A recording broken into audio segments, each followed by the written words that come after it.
गोवर्धन पूजा की आपको बहुत बहुत बधाई हो। भगवान श्री कृष्ण ने गोवर्धन पर्वत को पूजने के लिए कहा था और इंद्र को पूजने के लिए मना कर दिया था। क्या आप जानते हैं कि इसके पीछे कारण क्या था? क्या यह जो इंद्र हैं जिनकी पूजा करने के लिए मना किया था, यह वही इंद्र हैं जो वेदों में गाए जाते हैं? क्या इंद्र जो है वह भोग विलास के देवता हैं? क्या इंद्र इतने बुरे हैं कि उनकी पूजा नहीं करनी चाहिए? शास्त्रों को समझने के लिए हमें पहले यह जानना होगा कि वह शास्त्र जो हैं वह क्या कह रहे हैं। पुराणों में जितनी भी कथाएं मिलती हैं वह कथाएं हमें समझाती हैं, शिक्षा देने के लिए बनाई गई हैं, परंतु उसे समझने के लिए किसी प्रामाणिक आचार्य की आवश्यकता होती है। साथ में स्वयं भी आप मनन चिंतन करके उस प्रकरण को समझ सकते हैं।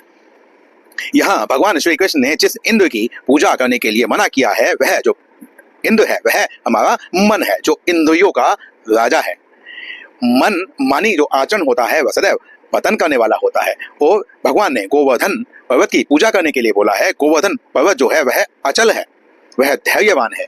इसीलिए भगवान ने इस प्रकरण से यह शिक्षा दी थी कि जो हमारा चंचल मन है उसकी पूजा नहीं करनी चाहिए, अर्थात उसका अनुसरण नहीं करना चाहिए। जो मनमानी आचरण है हमें वह नहीं करना चाहिए, बल्कि हमें शांत धीर गंभीर अपने मन को बना लेना चाहिए और हमें उसकी पूजा करनी चाहिए जो कि गोवर्धन पर्वत का रूप है। कौन हमें क्या देता है? धीर गंभीर। जैसे हम अपने माता पिता की पूजा करते हैं, माता पिता सदैव हमें सब कुछ नहीं देते हैं, माता पिता हमें बस वही प्रदान करते हैं जो हमारे लिए श्रेयस्कर होता है, हितकर होता है। उसी प्रकार से देवताओं की पूजा करने के लिए भगवान ने यूं मना किया है, क्योंकि यह जो मन है, यह मन हमें जिन चीजों की ओर लेके जाता है वह चीजें नष्ट होने वाली होती हैं। तो भगवान कहते हैं कि ऐसी चीज के पीछे, ऐसे लक्ष्य के पीछे मनुष्य को जाना चाहिए जो कि हमें यदि फल देता है तो वह फल ऐसा हो जो नष्ट होने वाला न हो, स्थायी हो। हमें क्षणिक लाभ के लिए भविष्य के बहुत बड़े लाभ का अनादर नहीं करना चाहिए। तो हमें इस प्रकरण से यह शिक्षा मिलती है कि हमें धीर गंभीर होना चाहिए।